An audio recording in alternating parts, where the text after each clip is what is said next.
आज की दुनिया जहां हर चीज को पहले से जानने की दीवानी है, वहीं पुराने गुरु समझते थे कि ये सिर्फ एक भ्रम है। नियंत्रण का यह जुनून हमारी आत्मा को घोंट देता है। ये हमें अदृश्य जीरो में जकड़ लेता है और नेताओं को भी डर से भरे रोबोट बना देता है। लेकिन आज मैं आपको एक ऐसा रहस्य बताने वाला हूं जो दुनिया ने आपसे हमेशा छिपा कर रखा है, और इसका खुलासा सिर्फ आखिर में होगा।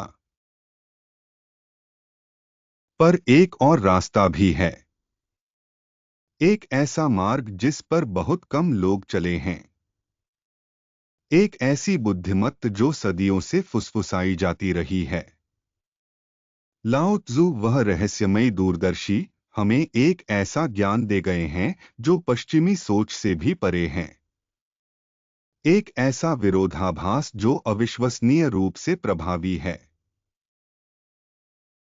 हम हर चीज को वश में करने, हर भाग्य को तय करने की बेचैनी महसूस करते हैं। यही आधुनिक तनाव की जड़ है। समय के लगातार बदलते बहाव को जकड़ने की बेकार उम्मीद में आत्मा पर यह अनवर प्रहार होता है। अनिश्चितता का डर हमारे अस्तित्व को खोखला कर देता है। यह हमें पंगु बना देता है।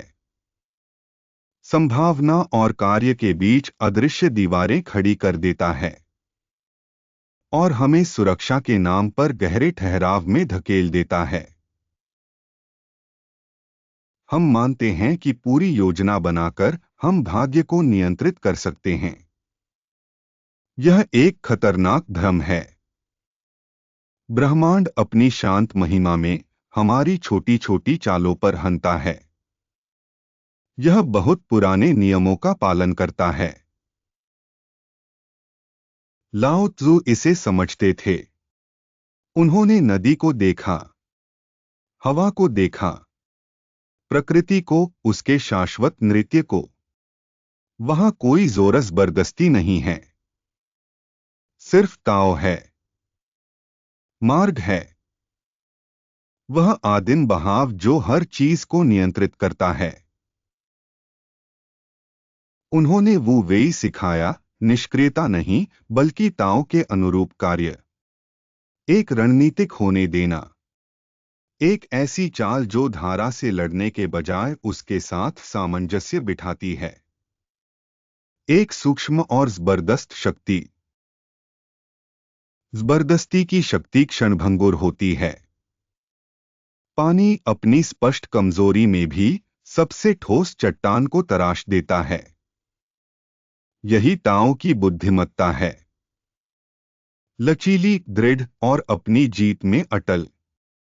यह थोपती नहीं, यह समा जाती है।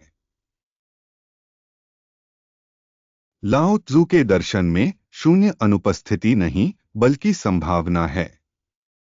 यह नोट्स के बीच का स्थान है जो संगीत बनाता है, पहिए का केंद्र जो गति की अनुमति देता है।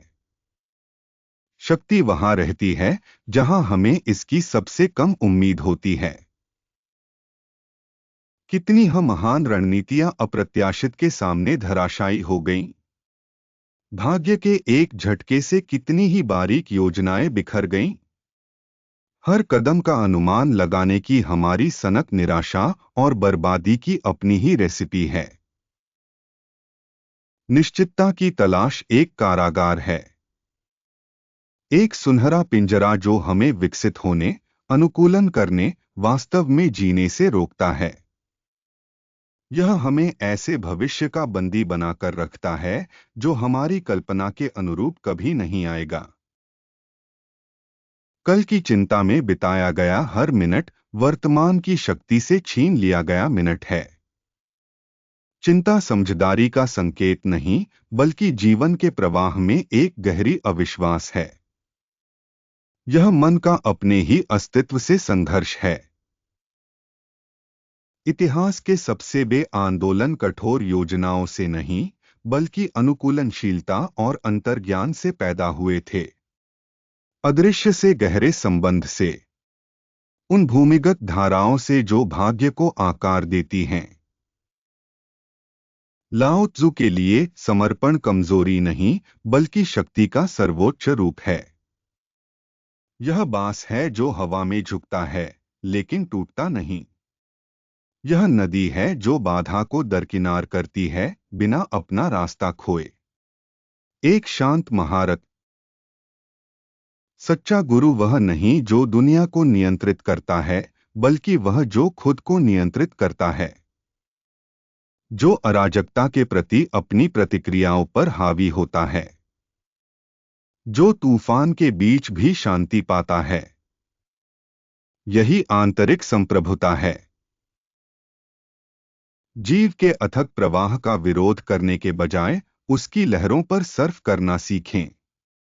परिवर्तन को आपको ढालने दें बजाय इसके कि आप अपनी इच्छा से परिवर्तन को ढालने की कोशिश करें।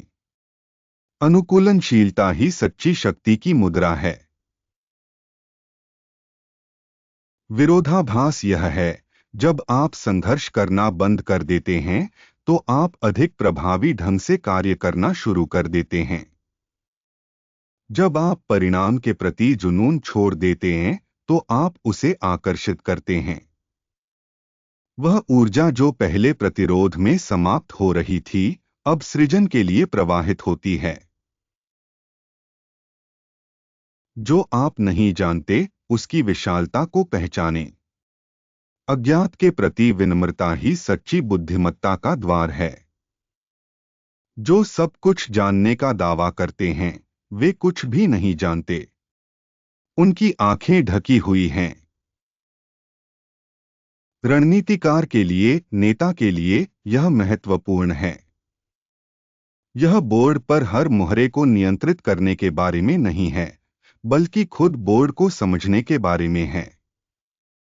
शक्तियों का प्रवाह, अदृश्य नृत्य जो साम्राज्यों को चलाता है। तूफान में मजबूत ओक टूट जाता है, लचीला विलो बच जाता है।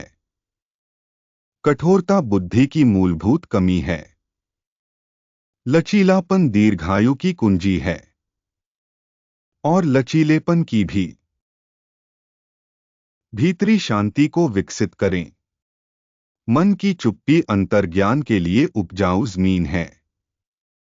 बड़ी खोजों के लिए वहीं से जवाब निकलते हैं, उन्माद से नहीं बल्कि शांति से, न करने से। सच्ची शक्ति बाहरी दुनिया पर हावी होने में नहीं बल्कि उसके साथ सामंजस्य बिठाने में है। अस्तित्व के प्रवाह के साथ एक हो जाने में है। यह ज्ञानियों का मार्ग है, राजाओं का भूला हुआ सिद्धांत। नियंत्रण के भ्रम से खुद को आजाद करें। उन लगामों को ढीला छोड़ दें जिन्हें आपने कभी वास्तव में नहीं पकड़ा। अप्रत्याशित को अपना मार्गदर्शक बनने दें। अनागुरु, अपना सबसे शक्तिशाली सहयोगी। यह जितना लगता है उससे कहीं ज्यादा कठिन है। मार्ग चलने पर ही प्रकट होता है, मानचित्र पर खींचने से नहीं। जीवन एक बेकाबू नदी है और लाओ त्सु की बुद्धिमत्ता हमें धारा से न लड़ने की शिक्षा देती है बल्कि उसकी शक्ति का उपयोग करने की, उसकी गहराई में उतरने की। एक ज्ञानी की शांति के साथ अराजकता को गले लगाकर आप चिंता को पार कर जाते हैं। आप ठहराव को भंग कर देते हैं। आप एक नियंत्रक नहीं बल्कि एक सूत्रधार बन जाते हैं। वास्तविकता के एक मौन वास्तुकार। लाओ त्सु ने जिस शक्ति का अनावरण किया वह कोई नई बात नहीं बल्कि एक प्राचीन सत्य है। तेज दिमाग वालों और सीखने की हिम्मत रखने वालों के लिए शक्ति का एक शाश्वत स्रोत, खाली होकर भरे जाने का।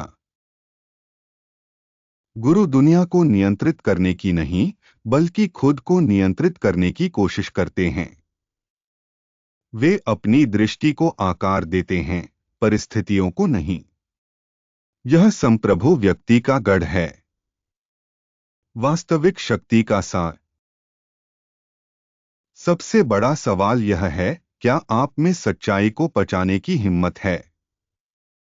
नियंत्रण के भ्रम को त्यागने और ताओ के अथक नृत्य को गले लगाने की सच्ची शक्ति के लिए, या सुरक्षा के मीठे झूठ को पसंद करते हैं?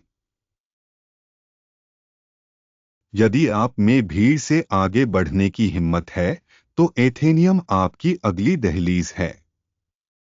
शांत मन से भाग्य गढ़ने वालों का एक समुदाय। कोई व्याकुलता नहीं, कोई शोर नहीं, केवल नग्न सत्य। अगर आप वो वेई की शक्ति को गले लगाने के लिए तैयार हैं, तो डोमिनियन कमेंट करें। अगर आप अप्रत्याशित में अपनी संप्रभुता गढ़ने के लिए तैयार हैं, एथेनियम आपका इंतजार कर रहा है।